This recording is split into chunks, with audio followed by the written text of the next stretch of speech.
Hey people, it's Niles Toki. Now I came across this, and it was a good story about the Windrush generation and their struggle to succeed against the odds and racism that they experienced when they came to Britain. So here it is. This is from BBC.co.uk. Windrush. I was told 9 out of 10 black businesses fail. Reuben Campbell was turned away from so many venues as a young black man, he decided to set up his own nightclub. Facing yet more racism as bank managers refused to lend him money, he was undeterred, and now a film tells his story of success. A hopeful 20-year-old Reuben Campbell bid farewell to his loved ones in Jamaica and set off to the UK in 1962 in search of new beginnings. He is one of 500,000 people who left their homes in the Caribbean to help rebuild Britain after it had been ravaged by World War II, the Windrush generation. It was difficult, Mr. Campbell, now aged 84, remembered about arriving in the UK during one of the country's coldest winters on record.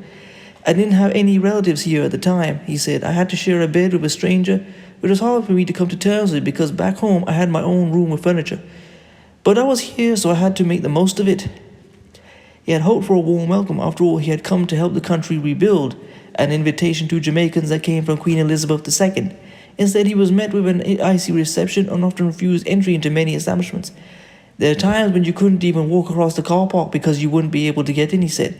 I got turned away even in the 1980s. Nevertheless, he got involved with his new community. As an avid sports fan, became the treasurer of the Wolverhampton Commonwealth Cricket Club, but said he also faced challenges there. He said, for us to be able to book the cricket grounds, we had to use a white guy to book it for us. We named him president of the club, but it was made up of Barbadians, Guyanese, Jamaicans, and Trinidadians. Fueled by his experience, Mr. Campbell decided that what was needed was a nightclub where his community could go without being turned away. But even that seemed like an impossibility at times. He encountered numerous problems with being able to secure a bank loan for the bar. The bank asked me, "What can you do that a white man can't?" he said. They saw us as failures. One bank manager said to me, 9 out of 10 black businesses fail. And to be honest, that is just a ridiculous assertion to make. I remember seeing a statistic that said out of restaurants, just restaurants in general, 90% of them fail in the first year.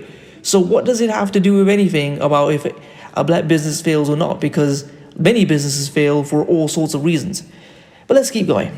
Unable to secure the funds needed, he and his business partner set about raising the cash themselves, even putting in money he was supposed to be saving for a house with his wife Jean. In July 1977, the Rising Star Club finally opened in Bilston, an event that attracted hundreds of people. Smartly dressed revelers from across the Midlands travelled for miles to the small industrial town to enjoy entertainment from household names, or Mr. Campbell describes as the best DJs of the time. He ran it 7 years before setting sight on opening the Ironmaster pub in Bradley, Wolverhampton, which he believed was the first black-owned pub in the area. This documentary depicting his story, A Joyous Jamaican Conversation, was created after staff at the Grand Theatre heard about his fascinating life and refusal to give up.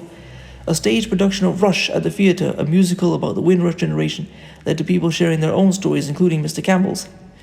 Today, the building of the Rising Star Club occupied is now the Robin 2, a leading live music venue that has Mr. Campbell to thank for its legacy. Tonya Daly Campbell, the theatre's audience development consultant, said, "Yes, there were difficult times, but we were celebrating what the Windrush generation brought to the city. This is the first time that this story has been told here at the Wolverhampton Grand Theatre in this way. We need to tell more stories like this. Our community is full of rich culture and diverse stories," head of programming and production coordinator Tim Hessian added. And just as a side note, the West Midlands is one of the only places in the UK that Malcolm X went to. He went to a suburb of Birmingham, and there were all white-only signs and people experiencing lots of racial tension. I can't remember it, but if you just web search it, I'm sure it will come up. Anyway, to mark National Windrush Day, the film was screened at the Lighthouse Cinema in the city centre. Mr. Campbell is modest about being the star of the show and shared a message of hope to younger generations. He said, "If there is something you want to do, don't let anyone get in your way. There is no such thing as bad luck." Well, we salute Mr. Reuben Campbell for his inspirational story, and we should have more people following in his footsteps. Because as I've always said on this channel, the answer to all of these problems is not going to white people or to other races of people and asking them or begging them, please be nicer. It is to do what Marcus Garvey said, to do for self, to have black businesses, industries, and businessmen and women who will make institutions for black people, run by black people, for the best interests of black people.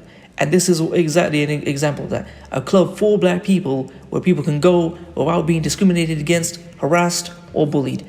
We take our hats off to Mr. Reuben Campbell for his great contribution and his many sacrifices. Peace.